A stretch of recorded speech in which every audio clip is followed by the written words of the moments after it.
प्रधानमंत्री मोदी ने आज वाराणसी में डॉक्टर और पैरामेडिकल स्टाफ से वीडियो कॉन्फ्रेंसिंग के जरिए संवाद किया। इस मौके पर उन्होंने सीएम योगी की तारीफ की और कहा कि सीएम योगी के प्रयासों से ही पूर्वांचल में दिमागी बुखार कंट्रोल में आया। साथ ही पीएम मोदी ने कोरोना से संक्रमित लोगों के इलाज के लिए जहां बीमार वहीं उपचार का मंत्र दिया। पीएम मोदी ने कोविड के इलाज में योगी के महत्व को भी बताया। साथ ही टेलीमेडिसिन द्वारा इलाज पर भी जोर दिया और सभी लोगों से वैक्सीन लगवाने की अपील भी की। प्रधानमंत्री मोदी ने वाराणसी के डॉक्टरों और स्वास्थ्य कर्मियों की तारीफ की।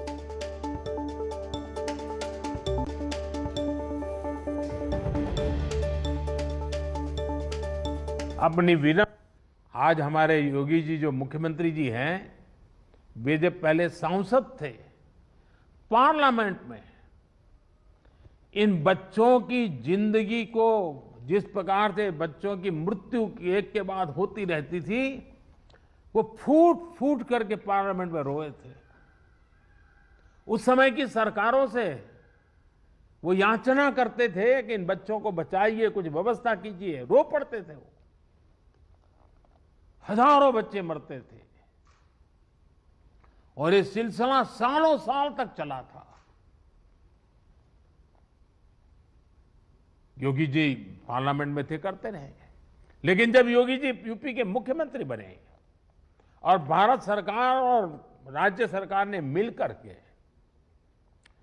उन्होंने इस दिमागी बुखार के खिलाफ बहुत बड़ा अभियान शुरू किया। आप सब परिचित हैं। और काफी मात्रा में हम बच्चों की जिंदगी बचाने में आज सफल हुए हैं। काफी मात्रा में इस बीमारी को हम कंट्रोल में ला पाए हैं। अभी हमें बनारस और पूर्वांचल के ग्रामीण इलाकों पर भी बहुत ध्यान देना है। और अब मंत्र हमारा क्या होगा? हर व्यवस्था के लिए, हर इकाई के लिए नया मंत्र यही है, जहां बीमार वहीं उपचार। डॉक्टर्स, लैब्स और ई मार्केटिंग कंपनियों को एक साथ जोड़ करके काशी कवच नाम से टेली मेडिसिन की सुविधा की, ये भी काशी का बहुत इनोवेटिव प्रयोग है। इसका लाभ गांव-गांव में लोगों को मिले, इसके लिए विशेष जागरूकता अभियान भी चलाना चाहिए। हमें अपनी बारी आने पर वैक्सीन जरूर लगवानी है। कोरोना के खिलाफ हमारी लड़ाई जैसे एक सामूहिक अभियान बन गई है, वैसी ही वैक्सीनेशन को भी हमें सामूहिक जिम्मेदारी बनाना है। पूरे विश्व में कोरोना के खिलाफ लड़ने में योग का भी महात्म्य प्रचलित हो रहा है। योग और आयुष के प्रति जागरूकता, इन सभी ने कोरोना के खिलाफ लड़ाई में लोगों को की ताकत बहुत बढ़ाई है। आपकी इस तपस्या से बनारस ने जिस तरह इतने कम समय में खुद को संभाला है, आज पूरे देश में उसकी चर्चा हो रही है। साथियों, इस मुश्किल दौर में बनारस की सेवा में लगे हमारे जनप्रतिनिधियों ने और अधिकारियों ने भी, हमारे सुरक्षा बलों ने भी लगातार काम किया है। कोरोना से हुई मौतों का जिक्र करते हुए पीएम मोदी बेहद भावुक हो गए और रूंधे गले से मृतक लोगों को श्रद्धांजलि दी। साथ ही पीड़ित परिवारों के प्रति संवेदनाएं भी व्यक्त की।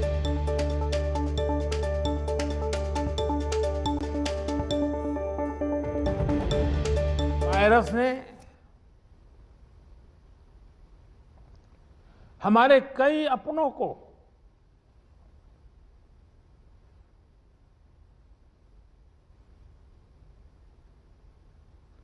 हमसे छीना है।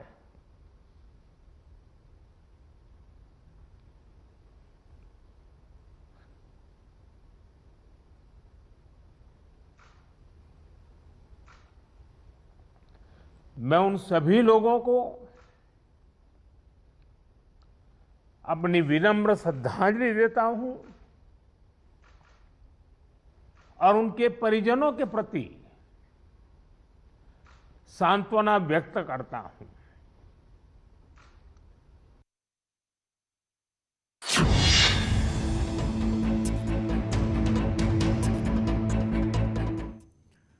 सीएम योगी ने आज लखीमपुर खीरी में कोविड कमांड सेंटर का निरीक्षण किया और कोरोना से निपटने के उपायों के इंतजामों को देखा। सीएम योगी ने जिला अस्पताल का दौरा किया और अधिकारियों से जिले में कोरोना के हालात का जायजा लिया। इस मौके पर उन्होंने कहा कि अब ग्रामीण क्षेत्रों में वैक्सीन लगवाने के लिए रजिस्ट्रेशन की सुविधा आसान की जा रही है। साथ ही सीएम ने कहा कि कोरोना से लोगों की जीवन और जीविका दोनों बचा रही है। कोरोना के खिलाफ लड़ाई पूरे देश की लड़ाई है और एक जागरूक नागरिक होने के नाते हमारा दायित्व बनता है एक एक व्यक्ति की जान को बचाना।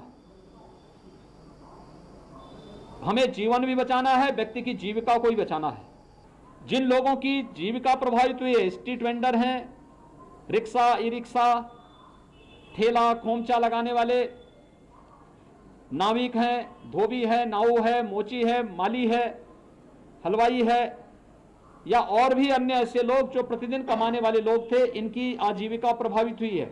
उनको भरण पोषण भत्ता हम जून में देने की कार्रवाई कर रहे हैं। श्रमिक हैं, ग्रामीण क्षेत्र में हर व्यक्ति वैक्सीन लगाएं, उसे बाहर नहीं जाना पड़ेगा। हम गांव के कॉमन सर्विस सेंटर में वैक्सीन की सुविधा उपलब्ध कराने जा रहे हैं, रजिस्ट्रेशन की व्यवस्था वहां कराने जा रहे हैं। लोग वैक्सीन लगाने के लिए जरूर आएं। इसके बारे में लोगों को प्रेरित करने की भी आवश्यकता है। यूपी के स्वास्थ्य मंत्री जयप्रताप सिंह ने न्यूज 18 से बातचीत में ब्लैक फंगस को लेकर सरकार की तैयारियों की जानकारी दी। जयप्रताप सिंह ने कहा कि उत्तर प्रदेश में ब्लैक फंगस को महामारी घोषित करने की तैयारी चल रही है। साथ ही कहा कि सरकारी अस्पतालों में दवाएं उपलब्ध हैं, अभी प्राइवेट दवा की दुकानों में ब्लैक फंगस से जुड़ी दवाएं नहीं मिलेंगी।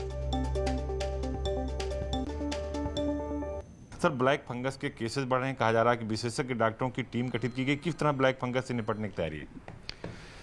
ब्लैक फंगस के तो अब काफ़ी केसेस अब आ रहे हैं, हमारे लखनऊ में भी है काफ़ी और मेरठ कमिश्नरी के अंतर्गत भी आ रहे हैं। तो उसके लिए जो कारगर दवाई जो तैयार किया जो उपलब्ध है मार्केट में, उसकी कमी होने के नाते केंद्र सरकार ने इस बार उसका भी कंपनियों से बातचीत करके और जितना भी उनका प्रोडक्शन है उसको कंट्रोल करके और राज्य को सीधा आवंटन करना शुरू कर दिया है। ये इसलिए किया गया कि उसमें कहीं ब्लैक मार्केटिंग ना हो या कोई दिक्कत ना हो, तो इसलिए उन्होंने, जैसे हमने अभी टेंडर भी किया था 10,000 वायल के लिए, परंतु उसमें कोई आया भी नहीं और कंपनी उन्होंने स्पष्ट कह दिया कि ये केंद्र सरकार के द्वारा अब कंट्रोल है, तो हमको जितना आवंटन होगा उतना हम जितना ज़्यादा हो पाएगा हम उसको वितरित करेंगे। मुख्यमंत्री ने टीम 9 लखनऊ से अनामिका सिंह हमारी सहयोगी लाइव जुड़ रही हैं। अनामिका, न सिर्फ कोविड के मद्देनजर हालात पर कंट्रोल पाने में और बल्कि पोस्ट कोविड जो बीमारियां हो रही हैं उनको भी कंट्रोल करने के लिए सरकार तैयारियां कर रही है, पूरा दावा है सरकार का।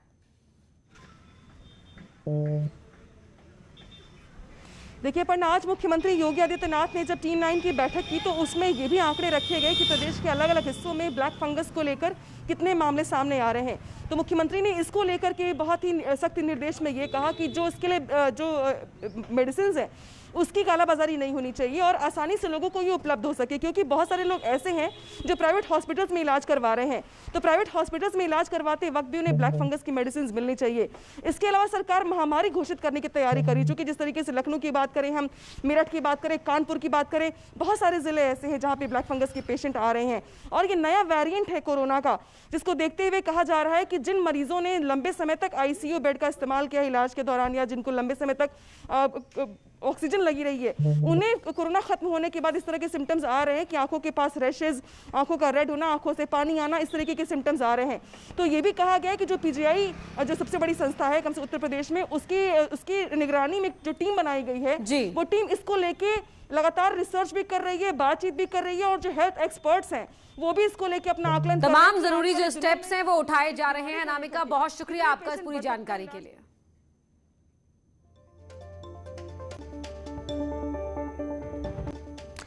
पंजाब के मोगा में भारतीय वायुसेना का एक MiG-21 लड़ाकू विमान क्रैश हो गया। इस दुर्घटना में मेरठ के गंगानगर के निवासी फाइटर पायलट अभिनव चौधरी की मृत्यु हो गई। वो मूल रूप से बागपत के पुसार गांव के रहने वाले थे। परिवार लंबे समय से मेरठ में ही रह रहा था। ये खबर आते ही परिवार पर दुख का कहर टूट पड़ा तो परिवार और अभिनव को जानने वाले घटना पर यकीन नहीं कर पा रहे हैं। 25 दिसंबर 2019 को ही अभिनव की शादी धूमधाम से मेरठ में हुई थी। हादसा मोगा के लुंगियाना खुर्द गांव के पास हुआ और राजस्थान के सूरतगढ़ से विमान ने उड़ान भरी थी। तो मेरठ के रहने वाले थे पायलट अभिनव चौधरी। दर्दनाक हादसे में उनकी जान चली गई। 2019 में ही उनकी शादी हुई थी। पूरे घर परिवार में शोक है। इस वक्त मातम पसरा हुआ है। मोगा में ये MiG-21 जो विमान है वो क्रैश हुआ। 3 तस्वीरें पायलट अभिनव चौधरी को भी आप देख सकते हैं। शादी के वक्त की उनकी तस्वीर है। परिवार में मातम पसरा हुआ है। परिवार को यकीन नहीं हो पा रहा कि अचानक ये क्या हो गया। तो वही मोगा की वो जगह जहां पर ये MiG-21 क्रैश हुआ।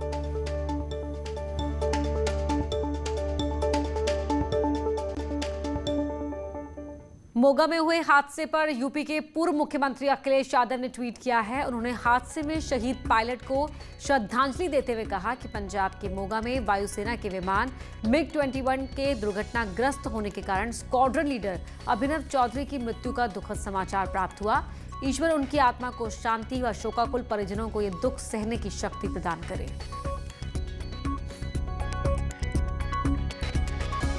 प्रसिद्ध पर्यावरणविद सुंदरलाल बहुगुणा नहीं रहे। कोरोना संक्रमण की चपेट में आए 94 साल के बहुगुणा का 8 मई से ऋषिकेश एम्स में इलाज चल रहा था। शुक्रवार को उन्होंने अंतिम सांस ली। मुख्यमंत्री तीरथ सिंह रावत ने पर्यावरणविद बहुगुणा के निधन पर गहरा शोक व्यक्त करते हुए इसे देश की अपूर्ण क्षति बताया।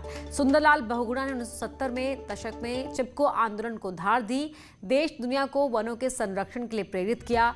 बहुगुणा का नदियों, वनों व प्रकृति से बेहद गहरा जुड़ाव था।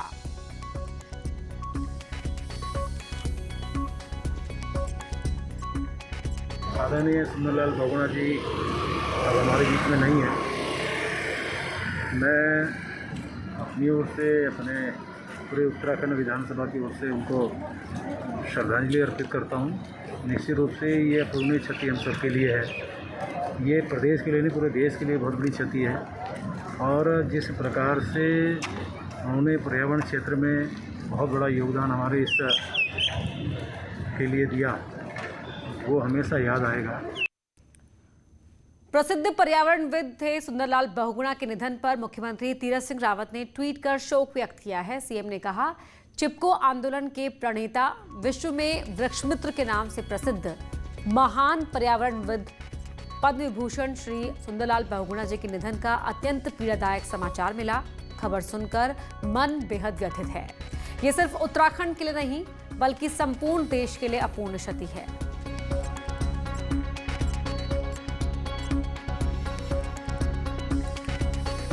वहीं प्रधानमंत्री मोदी ने भी ट्वीट करके कहा कि श्री सुंदरलाल बहुगुणा जी का निधन हमारे देश के लिए एक बड़ी क्षति है।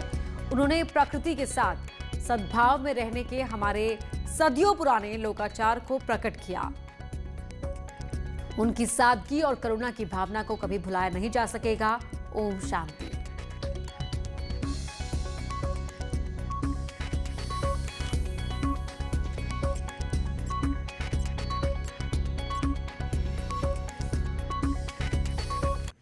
पीलीभीत में मूसलाधार बारिश, धनारा घाट पेंटून पुल बह गया। बनबसा बैराज से छोड़ा गया पानी।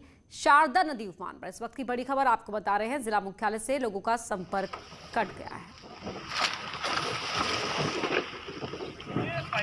हेलो, कानपुर से बड़ी खबर आपको बता रहे हैं, जहां पुलिस से ग्रामीण भिड़ गए। मास्क न लगाने पर टोकने से यहां लोग भड़क गए। ग्रामीणों ने पुलिस कर्मियों के साथ मारपीट की। बियर की दुकान के बाहर ये मारपीट हुई है। जान बचाकर पुलिसकर्मी भागे। घाटमपुर इलाके में ये मारपीट की वारदात हुई है। देखिए किस तरह से यहाँ पर मास्क लगाया नहीं था, इसी टोकने पर पुलिस वाले को ही यहाँ ग्रामीण पीटने लगे।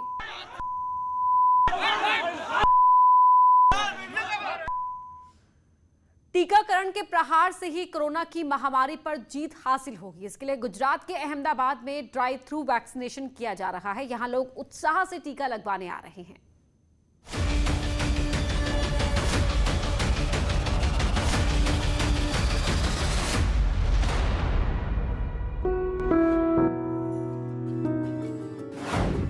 गाड़ी में आना है, टीका लगवाना है। ना है कोई भीड़, ना ही कोई इंतजार। अहमदाबाद में ड्राइव थ्रू वैक्सीनेशन। देश में जितनी तेज गति से टीकाकरण होगा, उतनी ही तेज गति से देश कोरोना पर जीत हासिल करेगा। इसी टीकाकरण को तेज गति देने के लिए अहमदाबाद के सरदार पटेल स्टेडियम में ड्राइव थ्रू वैक्सीनेशन चल रहा है। यहाँ लोग कार या बाइक में बैठे बैठे ही टीका लगवा रहे हैं। संजीवनी समान है, जैसे हमारे लक्ष्मण जी को हनुमान जी ने संजीवनी लाके दिया है, इसके समान तो मैं बोल सकता हूँ। ये आदमी का जी बच सकता है इसमें से। सरदार पटेल स्टेडियम में नगर निगम ने ड्राइव थ्रू वैक्सीनेशन सेंटर शुरू किया है और यहाँ अभी 45 साल से ऊपर की उम्र के लोगों को बिना इंतजार करवाए टीका लगाया जा रहा है। और ये सबको वैक्सीन लेनी जरूरी है, क्योंकि वैक्सीन लेने से कई गुना अपने शरीर में फायदा होता है। इस सेंटर पर पहले ही दिन 1100 से ज्यादा लोगों ने कोरोना का टीका लगवाया। यहाँ जो रजिस्ट्रेशन करवा कर नहीं आते, उनका मौके पर ही रजिस्ट्रेशन किया जाता है और फिर टीका दिया जाता है। प्रशासन की ओर से ये ड्राइव थ्रू वैक्सीनेशन शुरू किया गया है और जिस प्रकार से कोरोना के आंकड़े तेजी से बढ़ रहे हैं, उसी के चलते भारी तादाद में लोग हैं कि जो कोरोना की टीका लगवाने यहाँ पे आ रहे हैं। ये बताने की जरूरत नहीं है कि संकट काल में टीका कितना जरूरी है, इसलिए बिना डरे, बिना संकोच के जितना जल्दी हो सके टीका लगवाइए और दूसरों को भी टीके के लिए प्रेरित कीजिए, क्योंकि टीका संजीवनी है।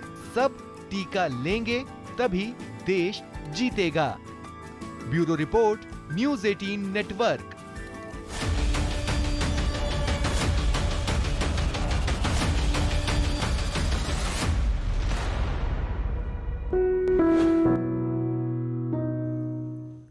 नेटवर्क 18 ये सुनिश्चित करना चाहता है कि हर भारतीय को कोविड-19 का टीका मिले। टीकाकरण जागरूकता बढ़ाने के लिए नेटवर्क 18 और फेडरल बैंक की पहल संजीवनी अ शॉट ऑफ लाइफ को सपोर्ट करे। Health expert, Apollo 24/7।